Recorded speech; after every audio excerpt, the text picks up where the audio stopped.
Olá, pessoas! Podcastirmãos.com de número 353 entrando no ar. Eu sou o Paulinho e estou aqui com Fábio Sampaio, mais conhecido por Fábio Tanlan, que de tanto milagre para participar nesse podcast que tá caindo um pé d'água lá em São Paulo agora. Aê! Ele está gravando na chuva. Bom, olá pessoal, estamos aqui em São Paulo, debaixo de um temporal épico. Sonoplastia. Você viu? Efeito sonoro com precisão. E é um prazer estar com vocês aqui. Estou comigo aqui o grande, o ilustríssimo Ricardo Alexandre, o maior jornalista cristão que muitos poucos sabem que é cristão. Olha isso, Ricardo. É um infiltrado. Uma réplica. A réplica é que talvez tem muita gente que sabe que eu sou cristão e não sabe que eu sou jornalista, né? Ah, pode ser. Pode ser também, né? Pode ser também. E eu sou Ricardo Alexandre e tô com a Adri, que assim como eu, convidamos o Fábio Sampaio para um café há um ano, assim que ele chegou em São Paulo, e ainda não pagamos a dívida. E ainda não pagou, olha isso. Mas ó, Vinheta Esses está meus de portas amigos abertas. Ai. E eu sou a Adriana, eu estou aqui com o Paulinho, que me conquistou cantando uma música no telefone. Olha só. Eu pedi pra ele imitar o Zé Bruno e ele imitou, ficou tão bonitinho. Muito bem, gente. E nós estamos aqui com esse time inusitado. Fabião participando pela primeira vez do podcastirmãos.com e a gente conseguiu trazer o Ricardo Alexandre de volta aqui também pra gente falar de música. E hoje nós vamos dar um panorama histórico, uma breve história da música cristã brasileira. Olha que legal. Mas com certeza vai ter muita coisa que vai ficar de fora. O pessoal vai ficar ouvindo, nossa, você não falou de não sei quem. Não falou da banda falou de não tal, sei quem. faltou fulano. Da banda, vai faltar coisas com certeza. Vocês vão completar nos comentários desse podcast aqui também, vocês ouvintes, e a gente vai falar sobre isso aqui nesse programa muito especial do podcastirmãos.com.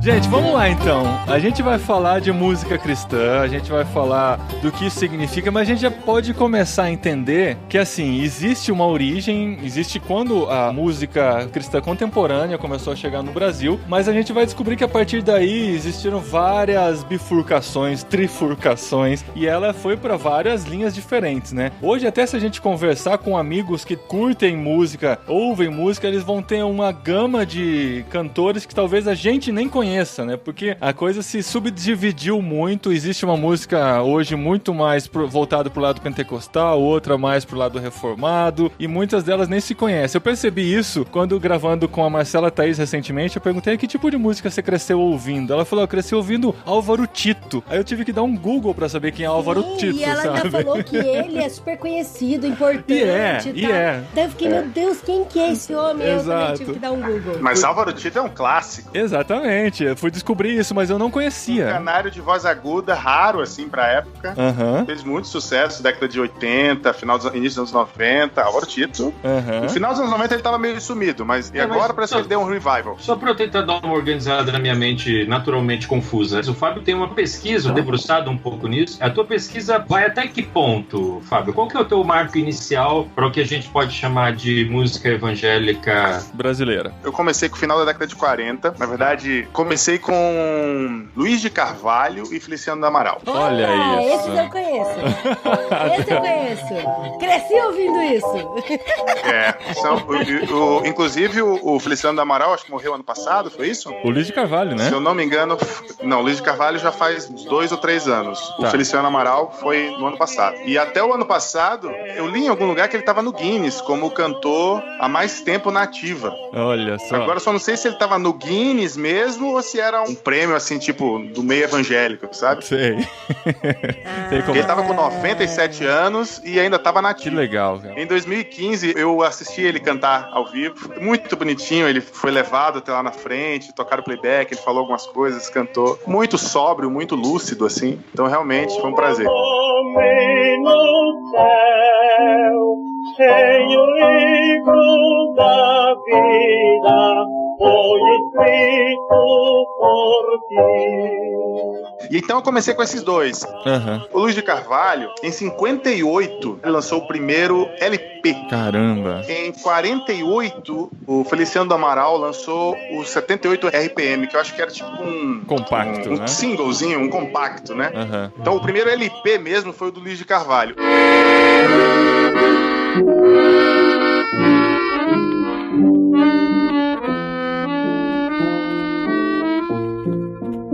E tem uma curiosidade do Luiz de Carvalho, que ele gravou, foi o primeiro cara a gravar violão. Imagina, cara. Porque hoje a gente... O mais interessante disso é que, assim, hoje a gente ouve Luiz de Carvalho, é uma coisa super tradicional, né? Pra nossa época de hoje. Mas imagina o tanto de pedra que eles não tiveram que quebrar na época em que eles foram pioneiros nisso, né? Sim, o Luiz de Carvalho tomou muita pedra, porque violão era instrumento da boemia, era instrumento de seresta.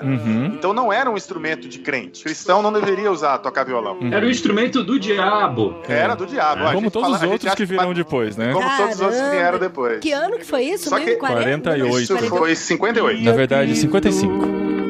Meu barquinho, não me deixes naufragar.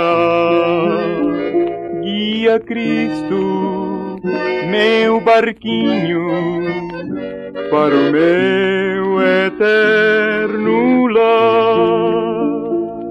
Fábio, me corrija se eu estiver errado. Em algum momento da minha carreira, eu pesquisei um pouco sobre o movimento gospel e a música evangélica, a música cristã e tal. E uma coisa que pareceu bastante clara para mim, até subsidiada ali por pesquisadores, gente da academia, digamos assim, é que a música evangélica brasileira sempre foi um macaqueamento da música evangélica americana, né? Ou então, o que a gente imputa por tradição, na verdade, é aculturamento, é colonização. Então, a gente vê hoje as pessoas querendo ser Hillsong ou querendo ser sei lá o quê. Isso, na verdade, sempre foi assim, né? A gente ia junto desde chegar lá nos hinos e tal, que eram estruturas super americanizadas, com estilo americanizado. Você assina embaixo dessa afirmação preconceituosa ou você descobriu que não? Não, inclusive a minha tese é essa, de que não existe música cristã brasileira. A minha tese é exatamente essa, porque quando você pega as primeiras gravações, na verdade, se você pegar o cancioneiro evangélico clássico, todo ele é baseado em versões de músicas americanas ou europeias. Se você pegar o Inário, ele é todo baseado em versões. Sim. Quando os missionários vieram para o Brasil, a maioria deles ou era americana ou europeia. Então, eles, por uma prática de missões deles, aí eu não vou fazer um juízo de valor nesse momento, mas uma constatação era a de impor a própria cultura deles e, de certa forma, afastar os brasileiros da sua própria cultura. Isso era uma prática. Eles chegam no Brasil e vem uma cultura muito diferente da deles. E eles acreditando que a cultura deles era uma cultura cristã. Era natural eles trazerem isso de forma mais... Então, mas você acha que isso surge por uma espécie de arrogância ali ou de uma praticidade? Tipo,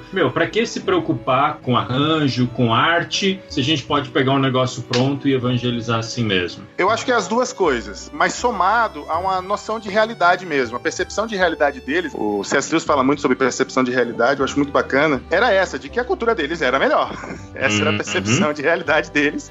Sim. E as ferramentas que eles tinham à mão eram hinos prontos, com letras que talvez por contexto deles já eram letras aprovadas teologicamente. Só pra que eles vão criar tudo novo se eu já tenho tudo pronto? É mais fácil traduzir, né? Mas a gente tem, mesmo antes de Luiz de Carvalho, nos inários, né, no cantor cristão, harpa cristã, hinos e cânticos, são inários que, assim, a maioria deles eram hinos traduzidos, mas um ou outro eram hinos compostos por brasileiros, mas que seguiam a métrica e o estilo dos hinos britânicos, né? A gente já tinha isso de certa forma. Não eram somente traduções. 90% era tradução, mas a gente já tinha compositores brasileiros. Dentro do estilo isso deles. Reflete a realidade da música cristã brasileira. A gente tem 90% de versão e o resto é brasileiro. Isso. Então, como eu falei, a minha tese é de que não existe música cristã brasileira por causa dessa, vamos dizer assim, colonização que foi feita dos gringos que vieram evangelizar o Brasil. E aí, quando você pega os primeiros lá, Luiz de Carvalho e Feliciano, tem música autoral, mas tem muita versão de hino. E a maioria era com piano e órgão, ou alguma coisa que parecesse orquestra e tal. O Luiz de Carvalho traz o violão. Isso é uma coisa bacana que, alguns anos depois, por ele ter sido muito criticado por tocar violão, ele lançou um disco que se chamava O Violão Convertido. Ah, eu ouvi falar disso já. Sério? Que da hora!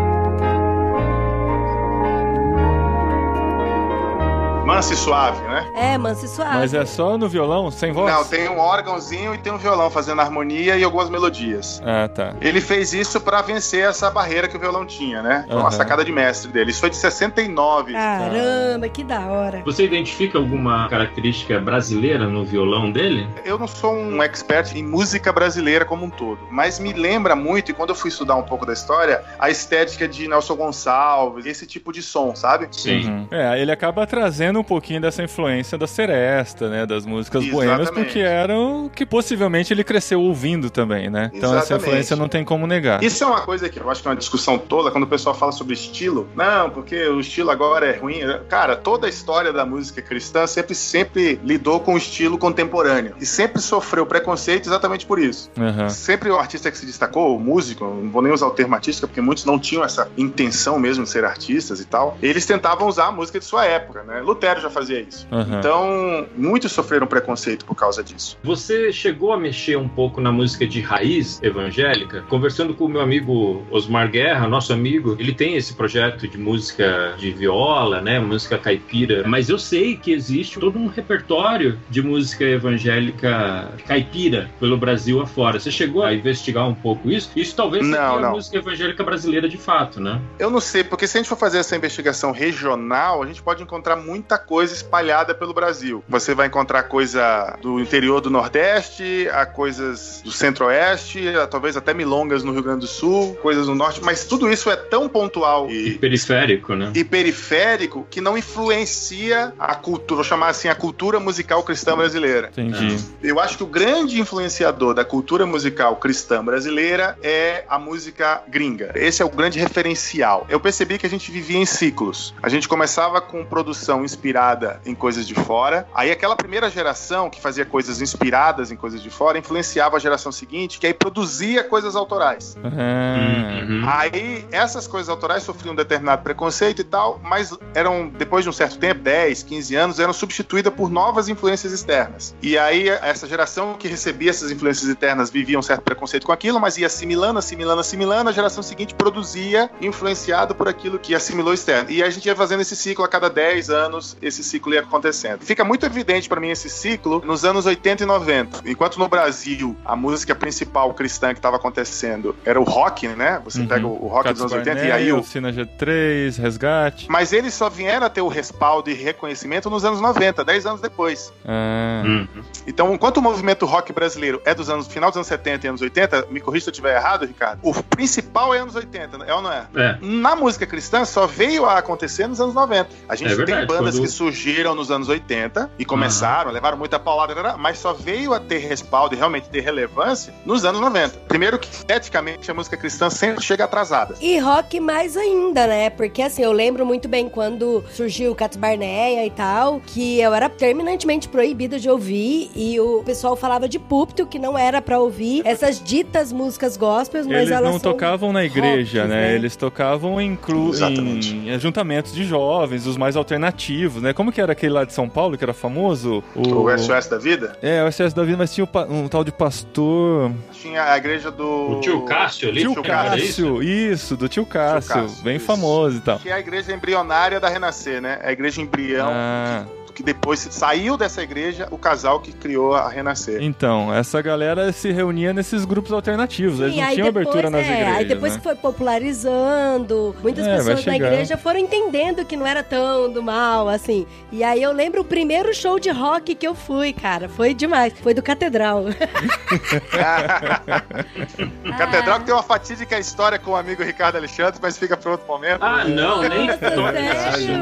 É verdade. Deixa os mortos enterrar seus mortos, Mas você não acha que tem a ver um pouco com a resistência do ambiente evangélico? Porque, quer dizer, a gente passa os anos 80 todos dentro da igreja ouvindo música de órgão de tubo e violão, né? Porque aí nos anos 80 já podia, mas a gente via o Ira na televisão, Legião Urbana, na rádio Legião Urbana e tal. No Domingão do Faustão. Exatamente. O público jovem quer ter aquilo também, tá curtindo aquilo, mas a igreja é resistente, é refratária aquilo. Então, esse delay eu acho que tem um pouco a ver com isso também, né? Que claro, aí, claro. É só 10 anos depois, né, que isso pode entrar na igreja, né? né? É um pouco ridículo. Exatamente. Isso. É isso mesmo. Acho que a igreja como um todo perdeu um pouco da concepção do que é música. E, na verdade, perdeu um pouco da concepção do que é comunicação. E música é comunicação. Eu gosto de dizer, nunca que uma música influencia uma cultura. No meu entender, a música ou qualquer expressão artística é o reflexo de uma cultura. Você consegue entender uma cultura a partir dos artefatos artísticos dela. E quando a igreja perde a capacidade de se comunicar com uma outra geração, esse conflito geracional é inevitável. Legal. Então, muitas divisões aconteceram em igrejas por causa disso, porque o movimento jovem queria fazer uma determinada coisa que os mais velhos não aceitavam. Só que esses mais velhos não se lembraram que na época que eles eram jovens, eles fizeram guerras por coisas que eram importantes para a geração deles. Entendeu? Existe sempre um conflito geracional e isso reflete um pouco, de certa forma, a doença da igreja contemporânea. Ela perdeu, de certa forma, a capacidade de se comunicar geracionalmente dentro da sua comunidade. Os mais velhos dominam, é o gosto deles que prevalece e é baseado em gosto, não tem nada a ver com teologia, é puramente gosto.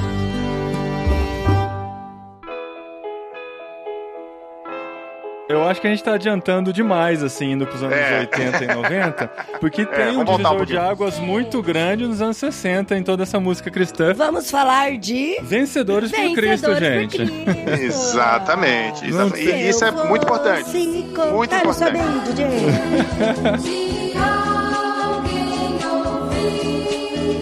Mas o Se Eu Fosse Contar é lá na frente já, né?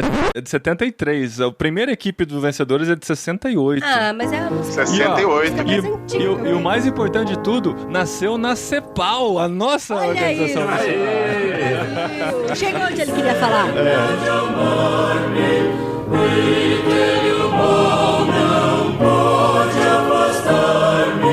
O Jaime Kemp era diretor da CEPAL na época. E ele trazendo essa ideia de trabalhar com a juventude, trazer uma juventude relevante para a época, começou a fazer essas viagens missionárias com uma banda. E era uma banda que tinha o básico, assim, de uma banda mesmo, bem precária. E a partir daí foi se desenvolvendo Vencedores por Cristo, que também quebrou muita pedra, porque daí já trouxe o contrabaixo, né, já trouxe um piano mais descolado e tal. Hoje você ouve, de novo, você acha uma coisa muito antiga, mas o que ele significou pra época e significou pra música cristã brasileira não tem preço. Sem dúvida. Eu acho que a gente consegue aqui, como pessoas esclarecidas e civilizadas, fazer toda essa proporção em termos de equipamento, de arranjos, os vocais que ficaram anacrônicos ali nos Vencedores, né, aquele tipo de vocalização e tudo, né, a gente consegue fazer essa tradução e ver muito valor naquilo. Mas o que me inquieta um pouco, e acho que o Fábio, como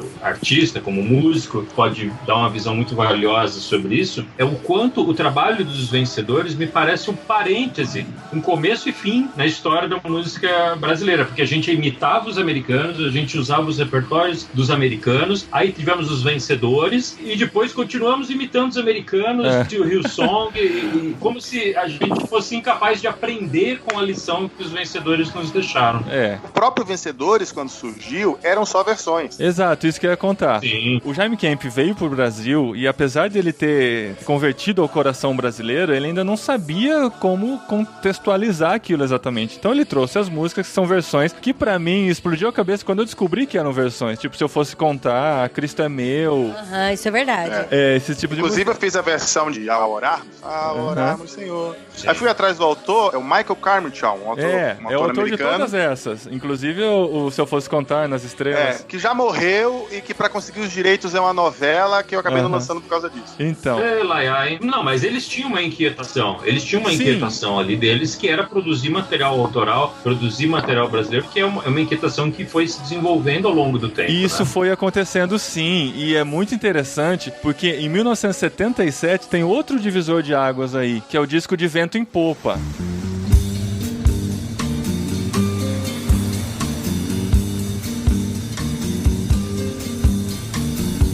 Que trouxe totalmente uma cara brasileira pra música que eles estavam trazendo até então. E foi muito mal visto pra muita gente, porque daí já tinha a ginga brasileira, tinha o sambinha lá dentro e tal. Aí sim eles chocaram. Eu encontrei o Assir, que é um dos líderes dos Vencedores hoje, num evento que teve na Deezer, de lançamento de um material novo do João Alexandre. E aí eu pude conversar um pouquinho com ele e com o João. E aí eu perguntei exatamente sobre o De Vento em Popa. E de fato, o De Vento em Popa foi um fiasco comercial. Foi o pior disco da história dos Vencedores. Pastor vencedores quebraram disco de púlpito pra todo mundo ver. Uhum. Muitas livrarias devolveram disco, porque não era disco de igreja, não era disco de crente, porque tinha música popular brasileira. Só que você tem que entender que o primeiro material do Vencedores é de 68. Esse disco é de 77, quase 10 anos depois, que eles conseguiram ter, eles já estavam, de certa forma, consolidados como um grande grupo cristão. Eu não lembro agora de quanto tempo que eles trocavam a equipe, mas não foi a primeira equipe, né? Basicamente todo Era ano. Tem uma em 68, outra em 69. Era toda uma 70. outra geração que queria fazer música brasileira. E eu tava lendo o material do Jorge Camargo e ele conta que o desejo deles, quando estavam compondo De Vento em Popa, era que fosse um disco secular, ou seja, um disco comercial, que não fosse um disco evangélico, como se dizia. Mas o Jaime Kemp bateu o pé e disse que não, que tinha que ser um disco evangelístico. Podia até ser música brasileira, mas as letras tinham que ser evangelísticas. Então, eles cederam nesse aspecto e fizeram o disco De Vento em Popa, como ele é e como a gente conhece. Esse disco é um clássico ali entre os colecionadores de música brasileira. O Ed Mota sempre fala dele e tal. Exatamente. Não, é um baita disco. É um baita disco. Como o evangélico brasileiro não conseguia expressar a sua musicalidade brasileira de uma forma mais natural, em eventos como esse, num disco como esse, eles pegavam todas as influências que eles tinham e colocavam ali. Então acaba sendo uma amálgama de todo o estilo musical brasileiro que tinha até aquele período num disco só. E olha quem tava nesse disco, cara. Aristeu Pires, Guilherme Kerr, Nelson Bomilca e Sérgio Pimenta, cara. Olha o combo num disco só. Exato. Então foi um disco marcante. Sido quebrado, né? Pelos pastores dos púlpitos. Chocante. Se essa história que o Fábio contou não vem envolta em mito também, não deixa de ser irônico que os próprios vencedores achassem que, por ser um disco tão brasileiro, ele não deveria ter letras evangelísticas, né? Então, tipo, é um preconceito que estava mais arraigado ainda do que a gente pode imaginar, né? Tava até dentro deles mesmo. Estamos indo longe demais, então não pode ser um disco cristão, tem que ser um disco do mundo, que sei lá, né? Eu não sei qual foi o movimento de raciocínio deles. Se foi tipo assim, sim. Não, a gente quer fazer um disco sem amarras evangélicas, talvez, ou se foi no processo composicional eles perceberam que estava indo pro caminho. Isso eu já não sei. O que eu sei é que em algum momento eles quiseram que o disco fosse lançado sem ser um disco evangélico. O que eu sei é isso. Agora, como o processo que levou a esse raciocínio, eu não saberia dizer. Seria um assunto bacana de investigar. Na época, o Vento em Popa era quebrado nos púlpitos pelos pastores. E hoje, o que será que os pastores quebram de púlpito? Deve quebrar tão aí, não, tô brincando. Hoje se quebra... Olha, não se quebra de púlpito porque hoje é tudo digital, mas existem vários...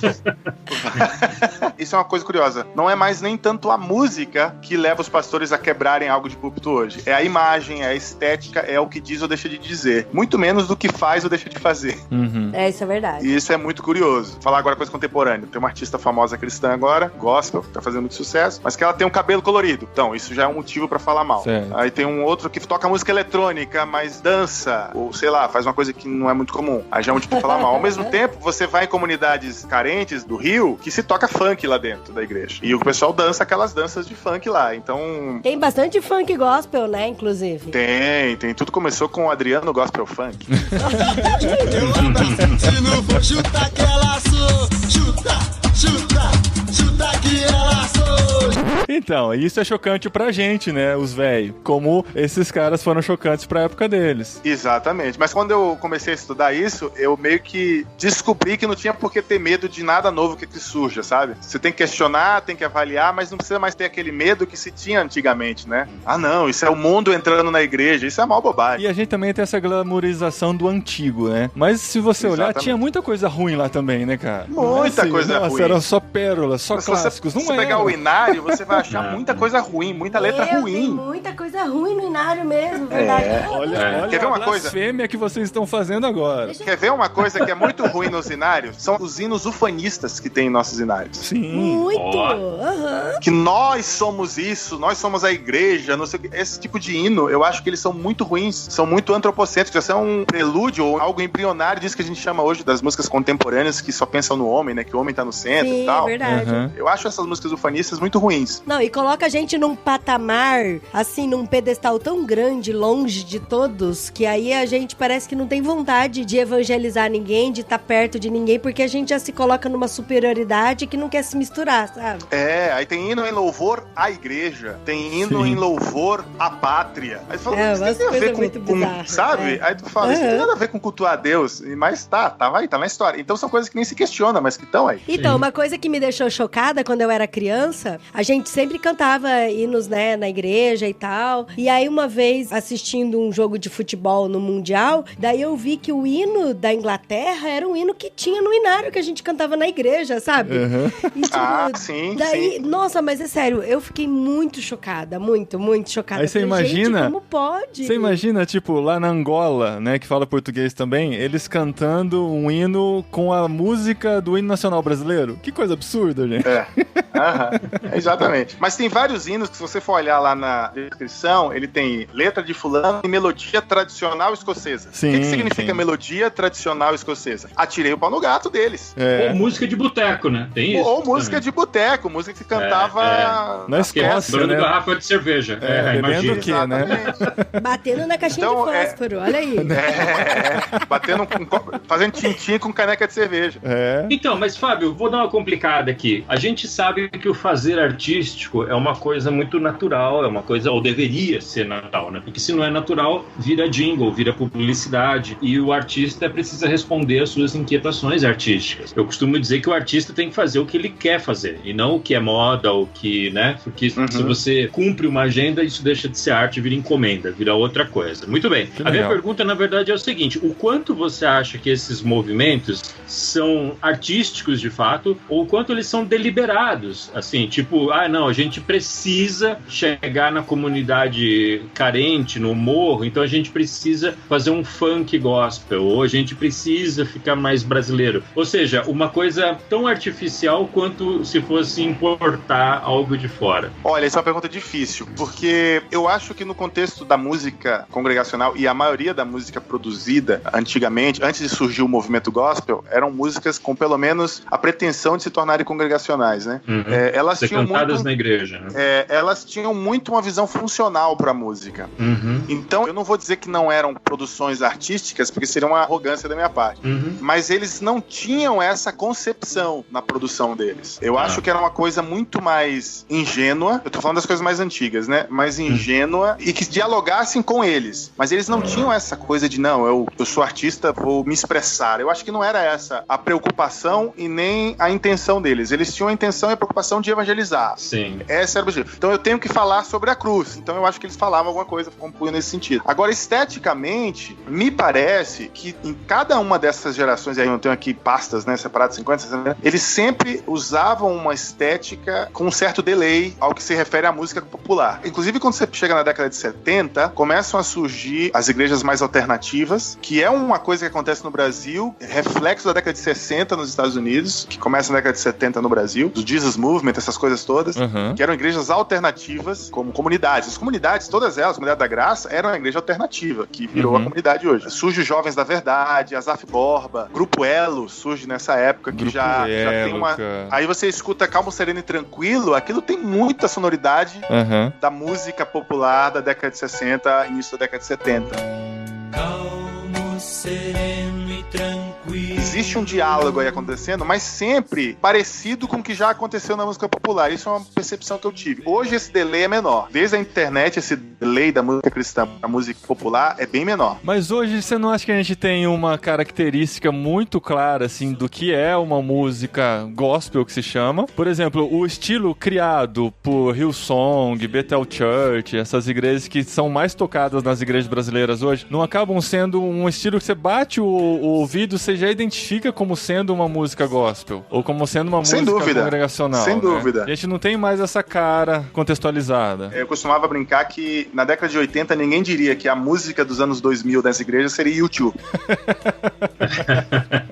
E de fato, é claro que Hillsong evoluiu e não é mais U2, já virou outras coisas. Há um mérito nisso, porque eles evoluíram daquela estética U2 e desenvolveram uma estética própria, que é o que todo mundo copia hoje, que tem influência de New Age, ninguém fala, mas tem. Aqueles pads, aquele som airado, aquele delay contínuo, isso tudo é New Age. Aquele tecladinho de mar, né?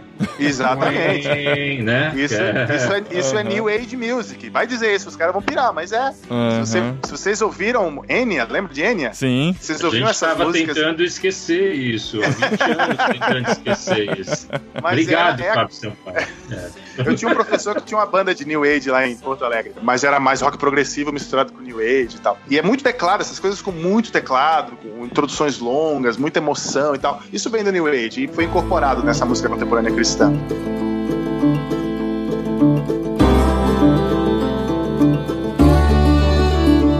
Você acha, Fábio, que dá para dizer, a partir da tua pesquisa, da tua informação, que há ou houve no Brasil um momento de ouro, assim, da produção e de um entendimento do que é música para as comunidades? Para as igrejas? Eu acho que os anos 90 foi um ano muito rico nesse sentido.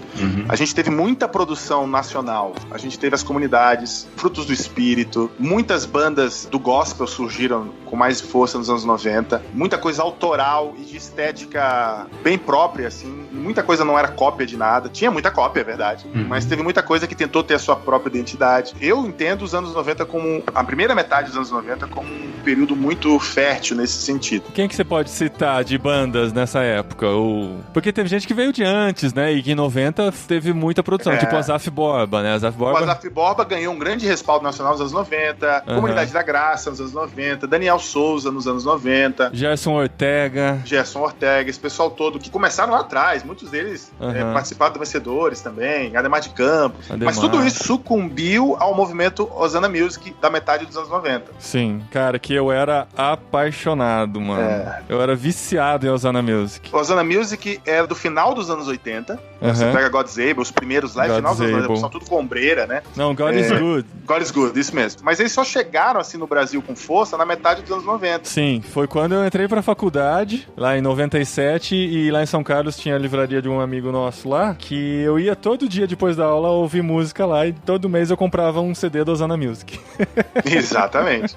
E o Hosanna Music tinha uma característica bacana porque ele tinha influência latina e africana na sua estética. Verdade. E tinha o rigor americano do arranjo vocal, da instrumentalização, aquela coisa. O que é Hosanna Music? Hosanna Music, Ronquenoli, Domoi. Mas é uma gravadora? É um grupo? O que é isso? Era uma gravadora. Era um ministério. Era uma gravadora. Era Integrity Music e que tinha um dos selos, se eu não me engano, era Hosanna Music. O Integrity Music era uma gravadora que gravava músicos americanos em geral, cristãos. A Hosanna Music eram músicas congregacionais, então todos os discos, até onde eu tenho conhecimento, todos eram gravados ao vivo em igrejas, em teatros e tal, com a igreja cantando junto, com coral, com aquela orquestra. Era uma música bem produzida e muitas traduções chegaram pra nós a partir deles. Sim, você tem as principais. Cantai, onde está aqui, a versão do... Foi a primeira versão, uma das versões mais famosas que fez no Brasil. A palace of praise, a throne of thanksgiving, made for the King of Kings. Aí teve Exaltai, Engrandecei seu nome, também foi bastante tocado no Brasil. Esse é tudo Ronquenoli, né? Mas tem tudo muita... Ronquenoli. O meu favorito era o Dom Moen, cara. Eu só quero estar, verdade. Dom Moen. A mais famosa da Lagoinha, que é Aclame ao Senhor. Aclame ao Senhor. Foi gravada pela Hosanna Music. Nasceu no Hosanna Music. Mas foi composta pela Darlene, que era pastora da Hillsong. Exato. Nessa época, Hillsong já produzia coisas também muito parecido com a estética Hosanna Music. Só depois é que Hillsong renasceu como U2, né? Então foi um processo de evolução. É que veio o Hillsong United, né? Foi aquela pegada mais... Foi um processo de evolução que eles fizeram ali. Isso é a resposta do Modern Worship, que nasceu nos Estados Unidos na metade da década de 90. Enquanto a gente estava consumindo Hosanna Music, lá estava nascendo o Modern Worship, que nos trouxe Cantarei Teu Amor pra Sempre, essas coisas. Certo. Vários nomes surgiram em meados dos anos 90, que era um movimento de resgate do jovem que ia pra faculdade e se desviava, que é clássico nos Estados Unidos, né? Então a estética era pop rock. Então o teclado, que sempre foi o instrumento principal nas igrejas desde Michael W. Smith e Osana Music, que também usava muito teclado, perdeu espaço pro violão. O violão se tornou o instrumento principal dentro do contexto do Modern Worship. E isso só chegou no Brasil nos primeiros anos dos anos 2000. Porque no final dos anos 90, a gente teve um grande boom no Brasil, que aí era influenciado diretamente por Osana Music, que foi Diante do Trono. Que foi o primeiro disco de 98, que era Ministério de Adoração Diante do Trono. Alguém pode me explicar um pouco Diante do Trono? Porque em algum momento eu cheguei à conclusão de que Ana Paula Valadão era uma pessoa com talento para composição, ele tinha certas virtudes, mas rapidamente eu descobri que era tudo versão, ou a maior parte daquilo era versão, pelo menos, e aí toda a minha ilusão, que foi muito momentânea, também caiu por terra. Mas só que não, Ricardo. Eu acho que não. A maior parte não era versão, não. Tem muita versão. Tem muita, mas não é a maior parte. Tem muita versão. Mas eu acho que é 50-50. Como é que o Diante do Trono entra no teu fluxograma ali? Em que ponto ele aparece? Porque foi alguma coisa... Foi importante, não foi? Eu acho que ele vem na aba do Osana Music, cara. Eu entendo que ele vem na aba do Osana Music. Eu vou fazer o ciclo aqui. A gente teve década de 50 os primeiros discos. Década de 60 surgem os primeiros grupos vocais. Arautos do Rei, que era um grupo americano, faz a sua versão brasileira. Tudo versão também, músicas e versões. Isso dos Adventistas. Junto com Vencedores, final da década de 60. Década de 70 surge Grupo Elo, Asaf Borba, Jovens da Verdade. Vencedores lança De Vento em Popa. Década de 80 a gente tem os grupos de comunidades, Koinonia, Comunidade da Graça. Chega no Brasil o grupo Prisma, lembra do Prisma? Prisma Adventista, Prisma Brasil, né? Exatamente. Porque o Prisma também era um grupo americano que fizeram a versão brasileira. A música adventista é um capítulo à parte aqui dentro também, né? Que tem toda a sua história lá dentro. Mas que sempre teve, de alguma forma, influenciando a música evangélica como um todo. O Prisma Brasil foi um troço gigantesco. Foi, eu fui em apresentações deles. Eles mandavam os músicos, os solistas, e aí eles faziam testes pra montar o coral. Vocês lembram disso? Sim, sim. O coral era sempre local. Então, o Prisma foi um negócio marcante. Aí na década de 80 teve tudo isso, e as duas principais bandas, novidades, assim, realmente marcantes da década de 80 é Cats Barneia e Rebanhão. Cats Barneia é de 89, Rebanhão é de 81. Então, Rebanhão, tirando aquela que gravou Galhos Secos, que é da final da década de 70, que eu não lembro o nome da banda agora, acho que era Êxodos, que não, acabou não tendo muito destaque. Rebanhão, que é de 81, foi a que teve maior destaque na década de 80, né? Porque eles são do início da década, então eles tiveram a década de 80 inteirinha pra produzir, desenvolver, se consolidar mesmo. Que é uma banda de rock, mas que traz as influências regionais brasileiras, né? Isso foi bem interessante também. Aí chega nos anos 90... A coisa da década de 80, Fábio, se você me permite só um parêntese, os anos 90 é o período da história do Brasil em que a gente começa a falar da cultura jovem, né? A gente começa a notar o público jovem até como público consumidor ali, né? 90 ou 80? 80, porque até então jovem era assunto... Era um adulto baixinho, né? DOPS. Reunião de jovem era assunto pro DOPS. Jovem é estudante, né? Jovem assim, era estudante. Ele tava na classificação estudante, é só isso que ele é. E aí nos anos 80 a gente começa a ter revistas para jovem, programas de televisão para jovem, a Capricho vira a revista da Gatinha, né? A gente começa a ter um público jovem que começa a chamar a atenção, opinião jovem, alguma coisa próxima a isso. Isso já não começou com a Jovem Guarda? Tu encontra paralelo nisso? Sim, sem dúvida nenhuma. A gente teve ali nos anos 60 o embrião disso mais ou menos em paralelo com o que estava acontecendo no mundo, né? A Jovem Guarda era uma coisa para o público mais adolescente, juvenil e mais das periferias, dos subúrbios ali e tal, e a Tropicália era uma coisa para o jovem um pouco mais universitário, um pouco mais velho e tal. Mas tudo isso é brutalmente cortado ali com o AI-5, com a censura, né? Nos então anos a gente 70. teve uma juventude interrompida, castrada ali, né? Castrada, a ponto da Rita Lee dizer que roqueiro brasileiro sempre tinha cara de bandido, né? Vocês lembram disso, né? Na música dela. Mas aí nos anos 80 a gente tem esse movimento de novo, né? O revival desse movimento adolescente, né? Sim, na sua plenitude. Ali começa a ser uma coisa nacional. Quando você tem uma banda de rock brasileira que leva 50 mil pessoas para a Praça da Apoteose no Rio de Janeiro, é uma coisa grande, né? Uma coisa que é inescapável. Quando você tem o Ira na abertura da novela das 8, né? É uma coisa que tá nas conversas da família brasileira. E a estética musical primordial, assim, nesse período no Brasil foi o rock, punk rock, né? Não é qualquer rock, é o punk rock. A matriz ali era o punk, o pós-punk, né? O new wave, né? Aquela coisa ali com uma certa estranheza, uma certa agressividade. Mas enfim. Mas daí então, viemos para anos 90. Mas então, aí a gente chega nos anos 90. Nos anos 90 acontece uma grande revolução na música cristã brasileira, que é o advento do movimento gospel. Ele era embrionário no final dos anos 80, mas ele só acontece mesmo nos 90, com os SOS da vida e tudo mais. E aí a música cristã, ou a música evangélica, deixa de ser chamada de música evangélica e passa a ser chamada de música gospel. Que não tem nada a ver com o movimento da música gospel americana. É um gospel totalmente brasileiro. Apesar de ser influenciado pelo americano. Inclusive, eu li em algum lugar que o termo gospel foi meio que patenteado pelos caras da Renascer. Eu não tenho certeza disso. Eu já ouvi essa lenda urbana. Foi uma época no Brasil em que tinha coisas muito estranhas. Eu lembro que teve uma empresária no Rio de Janeiro que registrou a palavra gay. Ela achou que pudesse ganhar dinheiro com isso. E aqui eu cheguei a entrevistar a bispa, esqueci o nome dela, a Sônia Hernandes, e ela me disse que foi para proteger, nessa época eu já era jornalista, falou, não, a gente queria proteger o termo gospel de aproveitadores. Certo. Muito bom. Olha, tem que proteger mesmo, é isso aí. Mas aí, então, o que o movimento gospel produz na música cristã brasileira? Enquanto que na década de 70, com o De Vento em Popa, é a primeira vez, eles não foram os únicos, mas foram os primeiros a produzirem, assim, de grande relevância. É claro que deve ter existido pessoas espalhadas que fez isso antes, mas não tiveram o alcance e a relevância que o De Vento em Popa teve de fazer uma música cristã com estética brasileira. Foi o De Vento em Popa. Quando a gente chega nos anos 90, a premissa qual é? Toda música é válida desde que prega o evangelho. Então, o rap, o rock, o funk clássico, não o funk carioca, né? O hip hop como movimento, os estilos regionais, começaram a surgir bandas regionais. Eu me lembro que lá em Pernambuco tinha uma banda que fez um sucesso significativo que se chamava Banda Nova. E era tipo uma banda Eva gospel, assim, sabe? E, cara, ao mesmo tempo que era bacana, era meio estranho. Porque tinha umas meninas dançando, tinha uma música que era assim... Deixa eu ver se eu consigo cantar. Ei, é verão, que beleza, né? Que beleza, cante uma canção. Aí as meninas faziam, que fale de amor, que tem um balanço gostoso, um swing legal para o Rei Jesus.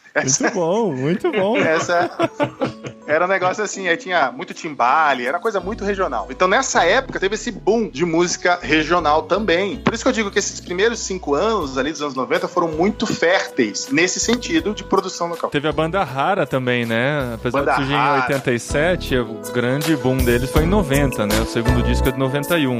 Talvez você não saiba, mas existe alguém que pensa em seus problemas e a você quer muito bem. Kadosh, lembra? Kadosh, muito. Um filho perdido, todo arrependido, com os pés feridos de tanto andar. Muitas bandas, a própria Oficina, Catedral teve seu boom nessa época também, que são do finalzinho dos anos 80 também. Kleber Lucas, a MK desponta como grande gravadora do segmento gospel. O movimento da música evangélica se torna um movimento comercial. Deixa de ser um movimento inspirado, religioso, e se torna um movimento comercial. Mas ainda era muito amador ainda, né? Ainda era uma coisa, a pessoa estava se descobrindo, muita falcatruagem, muita enrolação, muita gente se magoou com o mercado já nessa época. Então, a gente tem esses primeiros 5 anos. Apesar de que tinha muita cópia também, né? A gente tem o exemplo clássico de Catedral, tinha uma banda carioca também que era igual a banda Roupa Nova. Ah, eu lembro disso. Ah, não. Novo Som. Novo Som. Eu lembro disso. Era o Roupa Nova Gospel. E o Catedral era o Legião Urbana, né? Exatamente. Então tinha esses paralelos, né? E o argumento sempre era, o cara ouviu uma música secular antes de se converter, agora que se converte ele quer ouvir o mesmo estilo. Não é o mesmo raciocínio do Luiz Carvalho? Em vez de a gente ter uma manifestação legítima, a gente converte o ritmo musical, né? Esse aqui é o violão convertido do Luiz Carvalho, agora esse é o Roupa Nova convertido. Exatamente. Esse aqui é a banda Eva convertida. Né? É um raciocínio muito parecido. E só agora que eu me liguei com o trocadilho aí, cara, do Novo Som, Roupa Nova, entendeu? Ele mas inverteu o adjetivo. Tu nunca ouviu o Novo Som? Ricardo. Eu nunca ouvi, cara. Você vai fazer isso comigo agora? Vai tocar agora aqui, ó. Vai.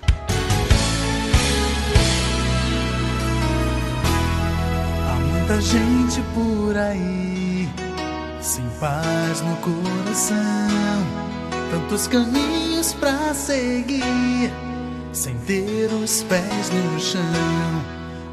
Muito bom, muito bom. É nessas horas que eu lembro da frase da minha avó, né, cheia de sabedoria, que é a seguinte: tem necessidade disso? Que maldade. Agora veja só, tudo que existe no mercado, se dá certo é porque tem que consuma, né? E Novo Som foi uma das grandes bandas dos anos 90. Foi. Junto com Catedral. Mas com um som dos anos 80, né? Você repara bem, com parece... som dos anos 80, totalmente. O Giliardi cantando no Trapalhões. Eu vi essa semana no Viva, parece muito. Totalmente. É muito datado. E o rock cristão, durante muitos anos, foi um rock datado. Isso é uma coisa curiosa. O rock dos anos 90, ele soava como o rock dos anos 80. O rock secular dos anos 80. Nos anos 2000, muita banda de rock dos anos 2000 ainda soava como banda dos anos 80. A referência de banda de rock pro cristão médio é rock anos 80. Isso é muito curioso. Mas eu acho que tem uma questão tecnológica ali também, que é quando os discos começaram a ser gravados em computador, né? E ali o som ficou muito diferente, a produção ficou muito diferente, e o nosso ouvido começou a se acostumar com guitarras perfeitas e vozes perfeitas, e mesmo em artistas de rock, né? Eu tô falando isso porque o cara grava e as métricas são ajustadas ali no computador, né? É uma coisa que o ser humano não toca desse jeito. E isso se tornou o padrão de gravação e o padrão que a gente ouve, né? Isso é lá meados dos anos 90, na verdade. Exatamente. A coisa ficou bem diferente. O rock evangélico soava como o rock dos anos 80 porque ainda era muito mais orgânico.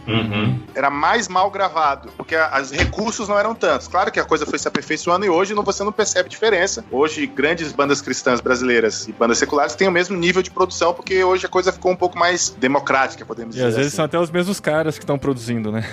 Frequentemente. Exatamente. Quando a gente chega nos anos 90, que tem aquele boom da produção local, nem tudo era de qualidade, mas tinha muita produção autoral. Isso tudo sucumbe com Hosanna Music, que é aquela ideia de uma banda grande, com orquestra. Todas as igrejas queriam ter um trio de sopros, um trio de metais e um baterista que soubesse tocar salsa. Principalmente em igrejas pentecostais da segunda metade dos anos 90. E Hosanna Music foi uma influência gigantesca. A segunda metade dos anos 90 foi muita versão que se fez no Brasil. Principalmente de Hosanna Music. Teve algumas versões de Hosanna Music no Brasil, né? Que inclusive envolveram Asaf Borba e envolveram o próprio Diante do Trono, né? Exatamente. De 94, 95 até o final dos anos 90, a Hosanna Music dominou o cancioneiro evangélico brasileiro. Tinha um outro corinho clássico dos anos 80 e tal, mas eles meio que dominaram. O Marcos Witt também veio com muita força nos anos 90. Vocês lembram do Marcos Witt? Sim, muito. Só eu. O Ricardo nessa época tava fora da igreja, pelo jeito. Eu não tava, mas eu tava, sei lá, o que é esse assunto? Vocês estão falando que ano isso aí? Anos 90. Final da década de 90. Anos 90, eu tava mais ouvindo mesmo, era assim, os Raimundos mesmo. Mas tocava na igreja, mas aí olha curioso. Cara.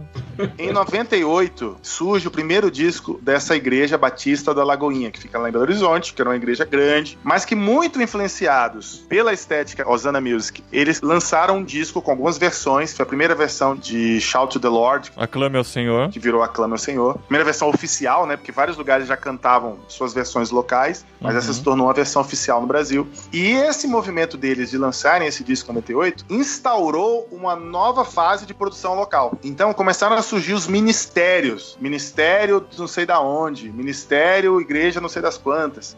Tudo que é ministério, que começa com o nome ministério, começa a surgir depois de Diante do Trono. E a maneira de conduzir o louvor muda depois de Diante do Trono também. A coisa da pessoa falar muito, de ser mulheres na direção, de chorar enquanto canta.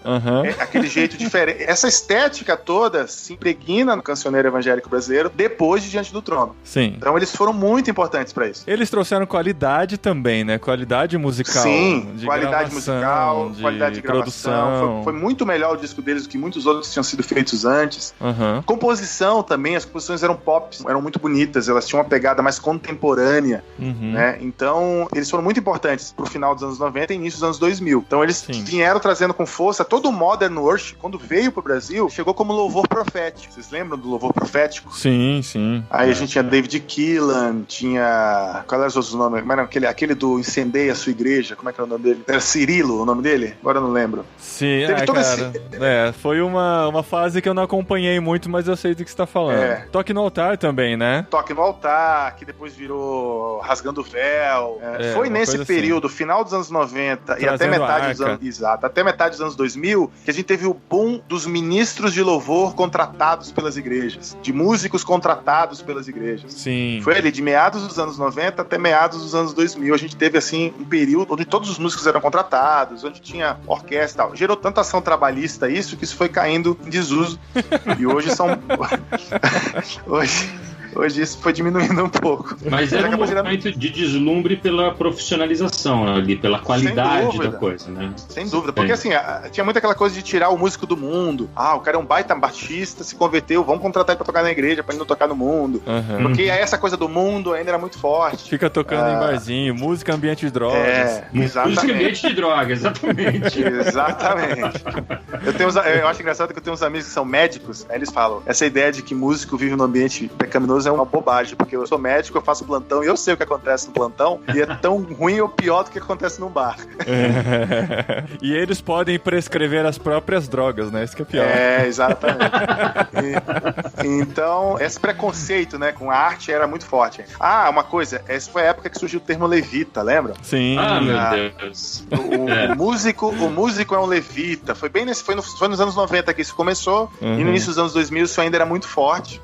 Mas no início dos anos 2000 a gente teve o boom das comunidades online, né, das redes sociais. O Orkut foi a primeira grande rede social e começou a desenvolver muito diálogo e debate sobre aquilo que era a música cristã brasileira. Surgiu as grandes comunidades, Crer Também é Pensar. Tinha um blog que a gente frequentava muito, que era o Dot Gospel, era o nome, que era um blog alternativo sobre música cristã, que lançava bandas alternativas. Lá. A gente gravou o podcast junto e tal, no começo do podcast irmãos.com.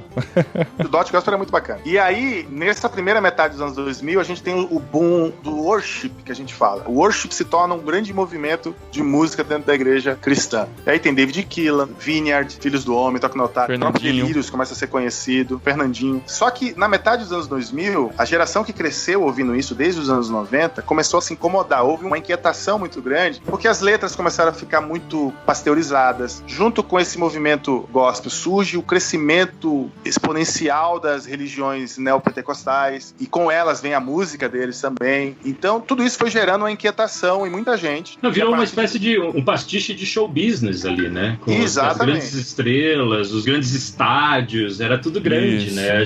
Tudo era gigantesco. A Marcha para Jesus surge nos anos 90, né? Essa coisa de se afirmar como alguém importante por ser evangélico. Eu lembro muito bem, cara. Isso nos anos 2000 já, morava em São Bernardo, então é de 2005 pra frente. Teve um show do Michael W. Smith. O Michael W. Smith vinha pro Brasil, eles quiseram fazer um tour dele igual o U2, assim. Aí eles fecharam Maracanã, fecharam Morumbi, fecharam vários, acho que fecharam Mineirão também e tal. A gente foi nesse show, cara, mas tava tão miado, assim, eles estavam esperando umas 80 mil pessoas, tinha acho que umas 5 mil no máximo. Foi triste, cara, mas por causa dessa mania de grandeza, assim, achando que tudo é mega agora, né? É muito wannabe, né? Exatamente. É muito aquela coisa, nos anos 80 o crente sempre foi meio mal visto, né? Aí nos anos 90 ele começou a ganhar status de produção e tal, muito artista gospel começou a ganhar dinheiro, então eles queriam se autoafirmar como de valor na sociedade, né? Então tudo isso veio caminhando junto. Era quase um novo riquismo, né? Assim. Exatamente. E junto com isso tem um movimento neopentecostal que meio que, pra quem ia pra essas religiões, era a legitimação daquilo que eles viviam, entendeu? Olha, se eu tô ganhando dinheiro é porque Deus tá abençoando, então se Deus tá abençoando eu tô ganhando dinheiro, eu tenho que continuar fazendo o que Deus tá abençoando, e aí você entra nesse círculo vicioso. Só que em meados dos anos 2000, lá pro 2004, 2005, surgem bandas e artistas que começam a romper com isso. Muito pequenos ainda, muito espalhados pelo Brasil. Aí eu vou vender meu peixe. As primeiras a surgirem foram a Aerolílis, que é de 2004, e Tanlan, que é de 2005. Depois começam a surgir várias outras. Crombe, Palavra Antiga, tinha Ibérnia lá de Aracaju. E começou a surgir pessoas espalhadas pelo Brasil. E aí isso graças a sites de compartilhamento de música, que eram Trama Virtual, MySpace. Eu falei MySpace, deu um raio, hein? É o fantasma do MySpace. Não, o legal dessas bandas, né, como você fala, assim, dos sites de compartilhamento de música, para as grandes gravadoras, esses eram os grandes vilões deles, e para vocês foram os grandes aliados, né, que fizeram a música que vocês espalharem. Nessa época surgiram as tais bandas de internet, né, que eram muito conhecidas online e tal. Umas cresceram mais que outras, mas esse movimento meio que aconteceu ao mesmo tempo. E aí depois começaram a surgir a bibliografia que embasava esse movimento. Aí todo mundo começou a falar de Huck Schumacher, de Schaeffer, de Labrie, C.S. Lewis. Isso virou meio que jargão no meio do pessoal, né? Eu comecei a chamar do gospel gourmet. É esse pessoal que só toca pra crente, só faz música pra crente. A música é claramente música para a igreja, mas ela é um pouquinho mais rebuscada, então o cara diz que não é e tal. Então é um gospel gourmet. Então surge nessa época, a partir de 2005 e tal, que tem o seu auge ali por 2010, 2012. Inclusive, isso corrobora com o fato da matéria do Ricardo Alexandre. Que é a matéria Os Novos Evangélicos da revista Época. Em que ano que foi, Ricardo? Então, eu não sei. Eu acho que é 2010.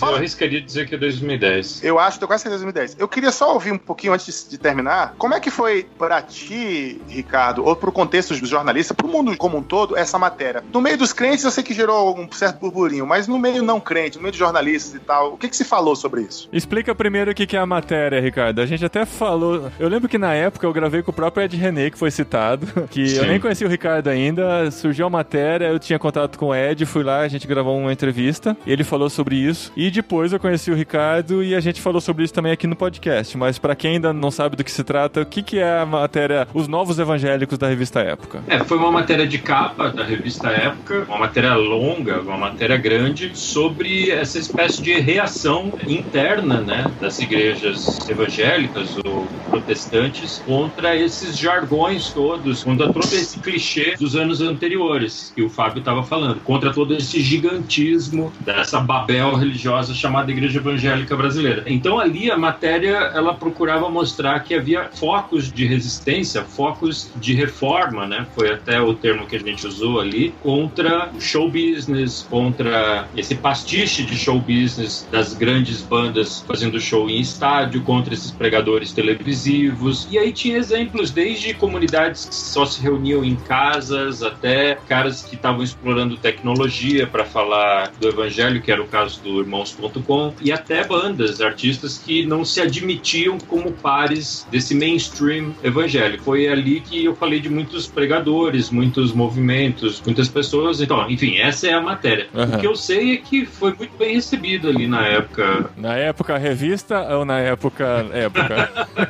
Período histórico, Foi muito bem recebido. Eu lembro ali da reunião de pauta com os editores, com os diretores de redação, e eu estava muitos meses fazendo aquela pauta porque eu era diretor de redação da Época São Paulo, então eu demorei muito para entregar, porque eu não tinha braço suficiente para entregar, mas também porque eu queria pesquisar e descobria sempre alguma coisa nova ali e tal. E eu lembro que quem leu aquela matéria antecipadamente ficou muito entusiasmado com ela, a ponto de ter vencido uma disputa interna ali para ser capa da revista, né? E acabou sendo capa da revista. Se o Paulinho puder pesquisar, inclusive, qual é a data que ela foi ao ar, depois ele emenda aqui pra gente. E foi muito legal. Eu lembro que deu muita repercussão interna, como o Fábio sugeriu que aconteceu, e de fato aconteceu. As igrejas, comunidades ali, como, sei lá, Chácara Primavera, a própria Ibabe, o Ed e tal, os caras começaram a aparecer bastante por conta dessa pauta. E entre esse mundo não evangélico também foi um momento ali de alívio. Eu lembro que nessa reunião de pauta, uma das frases de um dos editores ali foi assim: sem trocadilhos, que bom que a gente pode dar boas novas pro nosso leitor.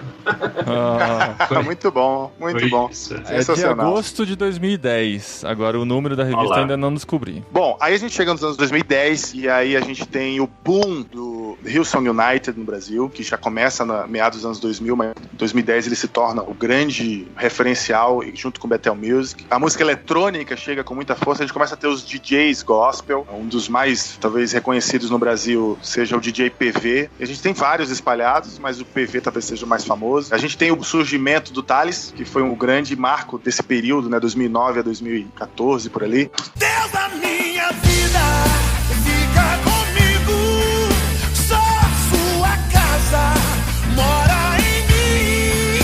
Deixa eu te dizer o que eu preciso, Pai. Eu preciso do Senhor. O surgimento e desaparecimento, né? Foi a carreira meteórica dele, porque ele surge e se torna o grande nome da música gospel brasileira, de uma forma assim nunca antes vista. Aquele vídeo que ele fala que ele estava acima da média é verdade, nenhum artista nunca chegou no patamar dele. Olha só. O cara ter Qual a métrica? Na métrica do cara ter 3 shows no mesmo dia em pontos diferentes do país, de ser um dos cachês mais altos do Brasil, de vender muito, de fazer muito show, de ganhar muito dinheiro. Você tá falando na métrica do artista mesmo, né? Do reconhecimento. Eu tô falando do show business. Eu tô falando de show business. Ele, sem dúvida, foi o maior nome da música gospel que já existiu no Brasil. É mesmo? Ele se destacou por ser um cara que trouxe o black, aquela coisa swingada, o pop black pra música gospel de novo, que estava meio apagado. Desde Kadosh isso não vinha com força de novo.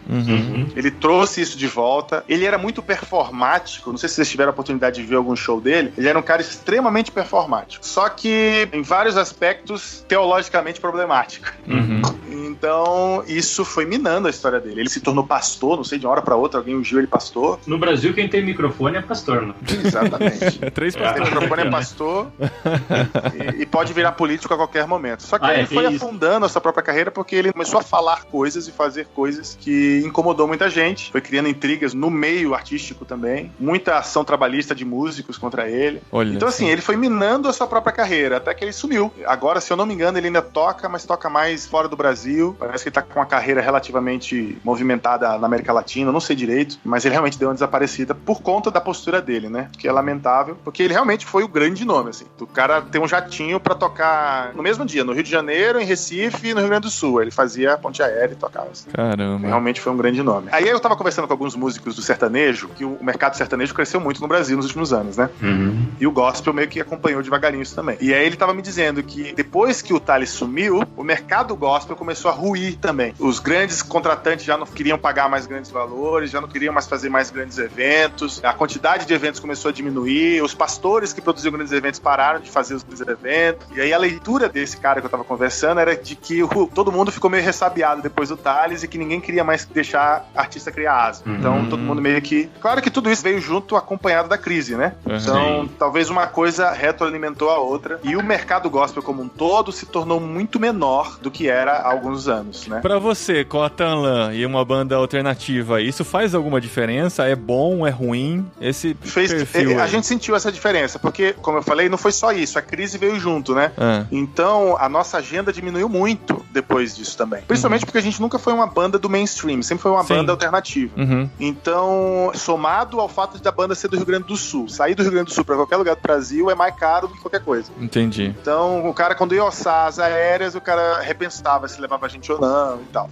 Somado à avalanche que foi o movimento worship. Então, hoje, o que a maioria das pessoas escuta e canta e toca nas suas igrejas, a maioria dos eventos são eventos de worship. Isso acabou atropelando os eventos mais alternativos e tudo mais. E sim, bandas mais alternativas como a Tanlan começaram a sentir essa queda na quantidade de agendas, né? E agora que as ferramentas estão disponíveis, tem um amigo meu que deu uma frase brilhante dizendo que lápis e papel todo mundo tem acesso e não é todo dia que surge o Shakespeare, né? Como é que você vê o momento atual, onde a gente não tem mais esse grande desnível nem tecnológico, nem de gravação e nem de informação também, né? A gente consegue saber no momento em que uma música chega ali na parada de CCM da Billboard, ou seja lá o que for, a gente consegue ter acesso a ela nos streamings e tal. Qual é o momento que a gente vive hoje? Você consegue definir? Geralmente termino a minha palestra ouvindo duas músicas. São essas duas aqui. Mas elas já estão um pouco defasadas, tá? Mas eu acho que elas representam bem esse momento. Eu vou tocar duas músicas pra vocês aqui e vocês vão entender o que eu tô falando. Em 2015, Justin Bieber lançou isso aqui.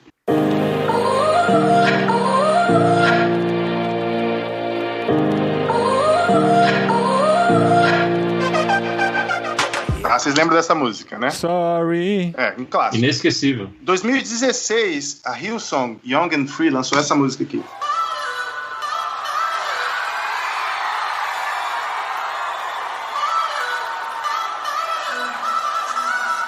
Perceberam a similaridade? A segunda eu não conhecia, mas parecia que eu já conhecia.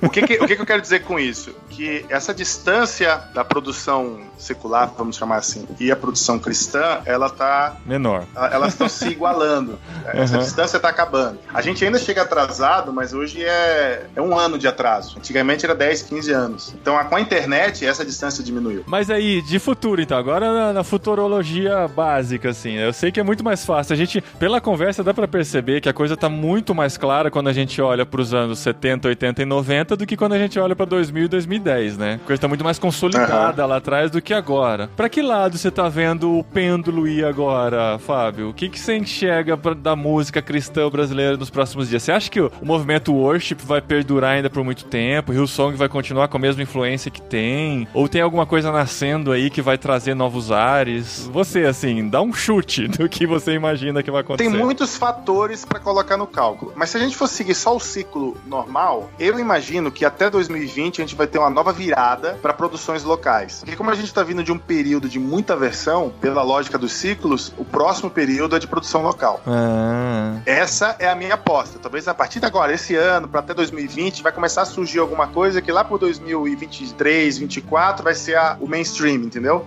Você sabe o que é mais legal? É que o podcast fica aí no site pra sempre, tá? Então vai ter gente ouvindo em 2025 vendo se a minha previsão foi correta. Ou não. Só que tem muitos fatores envolvidos. A gente tem o fator político, que também tem a ver, o fator econômico também tem a ver. Então essas mudanças políticas no Brasil, sem sombra de dúvidas, vai influenciar esse próximo ciclo que a gente vai ter agora. E a gente não pode esquecer que a gente está vivendo agora um ciclo político que nunca esteve tão ligado ao mainstream evangélico. Exatamente. Né? Então, quanto do sucesso ou fracasso desse governo vai respingar nessas lideranças, nesse mainstream evangélico, é uma coisa que o tempo vai contar, né? Exatamente. Por isso que eu digo que tá um pouco difícil de prever o que vai acontecer, porque existe esse fator agora na equação que não tinha antes. Digamos que o governo dê muito certo na economia, a gente tem uma economia agora mais pujante e as igrejas agora, essas igrejas neopentecostais vão crescer, vai rolar mais dinheiro para evento, o mercado gospel vai inflar de novo e vai ter muita produção local. Pode ser que seja isso. Pode ser que seja um caos esse governo e aí a economia não cresça, a crise só aumente e a gente continue consumindo coisa de fora porque é mais fácil. Sabe? Eu tô achando um pouco difícil de prever o que vai acontecer. Boa escapada.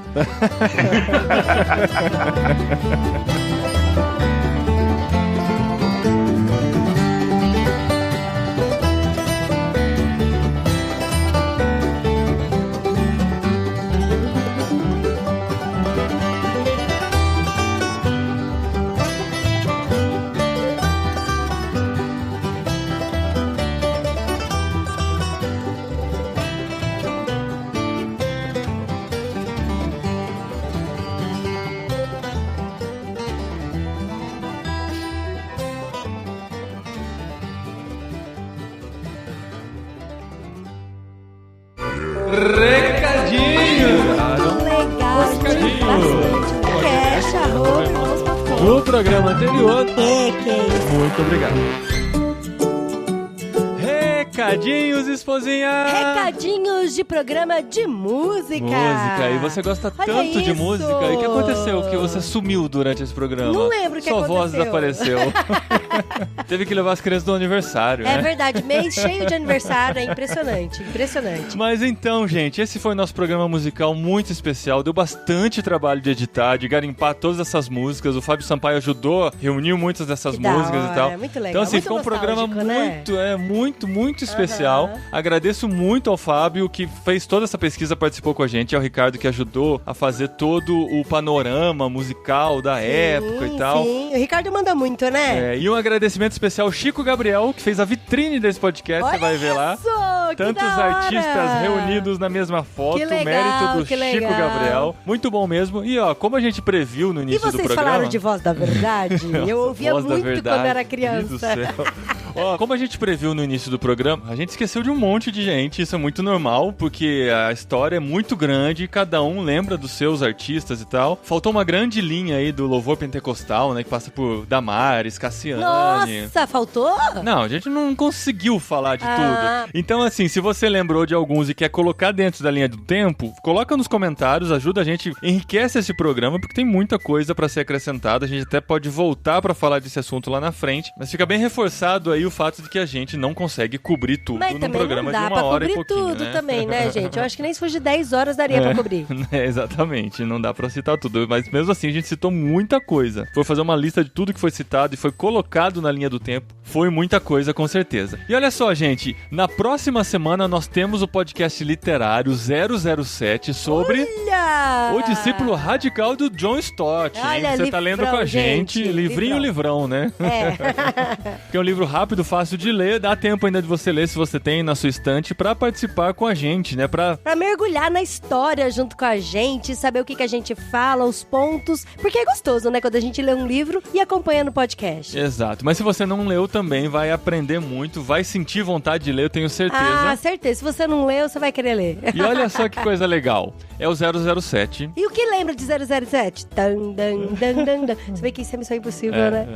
Você vai ser o James Bond e vai participar de uma investigação. Olha só, Brasil. Nesta semana, nós vamos lançar no Instagram um enigma. Então, pra você participar, você precisa seguir a gente no Instagram. Sim. Procura por irmãos_com Sim. lá no Instagram. Procura por irmãos.com no Instagram que você acha a gente. Segue a gente lá e participa desse enigma. Se você... Aí não é sorteio, é o primeiro que acertar a resposta. Olha só, porque tem gente que fica, ai, não ganho nada, não tenho sorte, não. Aí vai ser nas suas habilidades, pura meritocracia pra você ganhar o prêmio. Porque você mereceu, exatamente. Se você desvendar o enigma antes de todo mundo, você vai ganhar o livro pra ser lido pro 008. Olha isso. Oferecido pelo Clube Ictus. Olha isso. Eles vão mandar gratuitamente pra sua casa. Ganhar é isso, né? Receber gratuitamente. Isso. Fica óbvio isso. Exato. E você, olha só, você será convidado pra participar do podcast literário 008 e gravar junto com a gente. Olha só, o que vai ter de gente que vai desvendar o mistério, mas vai ficar quietinho.